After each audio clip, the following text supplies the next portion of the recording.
ఇది నిజమైతే మాత్రం చాలా దుర్మార్గమైన పరిస్థితుల్లోకి రాష్ట్రం వెళ్ళినట్టు. సాక్షి రాసింది నిజమో కాదో నేను అయితే సర్టిఫికేట్ ఇవ్వను, ఎందుకంటే వాళ్ళు ప్రతీకారంతో కూడా రాస్తారు, లేదంటే నెగిటివ్ సృష్టించడానికి కూడా రాస్తారు కాబట్టి. కానీ తెలియాల్సిన అంశం ఏ పత్రిక, అది పత్రిక అనేది జనంతో కూడిపోయినది కాబట్టి. తాజాగా ఒంగోలు నుంచి ఇచ్చారు ఒక వార్త, మేము అధికారంలో ఉన్నాం, మా షాపులు తనిఖీ చేస్తారు, ఎంత ధైర్యం, మా జోలికి వస్తే ఊరుకోం. ఇవి ఏ ఉద్యోగినోగా చిన్న అధికారిని ఉద్దేశించి అన్న మాటలు కాదు, సాక్షాత్తు ఐఏఎస్ అధికారి అని సబ్ కలెక్టర్ని ఉద్దేశించి అన్న మాటలు. ఐఏఎస్ అధికారి అయితే మాత్రం మా షాపులు తనిఖీ చేస్తారా, తమాషాలు చేస్తున్నారంటూ తెలుగుదేశం నాయకులు ప్రకాశం జిల్లా మార్కాపురం సబ్ కలెక్టర్ రాహుల్ మీనాని అడ్డుకున్నారు. దీంతో ఆయన మౌనంగా వెందిరిగారు. ప్రకాశం జిల్లా ఎర్రగొండపాలెంలో గురువారం రాత్రి జరిగిన ఈ సంఘటన తీవ్ర చర్చనీయాంశమైంది. తెలుగుదేశం నేతలు బరితెగింపు మీద అధికార యంత్రాంగంలో ప్రజల్లోని తీవ్ర నిరసన వ్యక్తమవుతోంది. ఆవు చేలో మేస్తుంటే దూడగట్టును మేస్తుంది అన్నట్టు రాష్ట్రంలో లోకేష్ రెడ్ బుక్ రాజ్యాంగం ఎంత రాసుకొచ్చారు.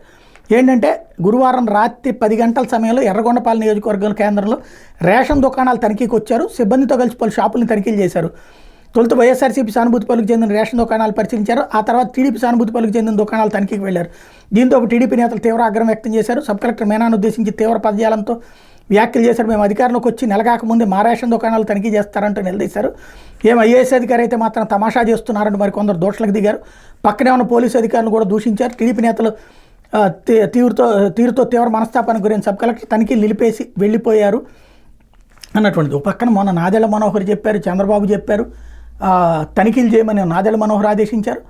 అదే సందర్భంలో ఇలా మన వాళ్ళైనా సరే ఎక్కడా కూడా తప్పు చేయొద్దని చంద్రబాబు ఆదేశించారు. బట్ ఇది జరిగిందంటున్నారు. ఎంతవరకు వాస్తవం తేలాలా?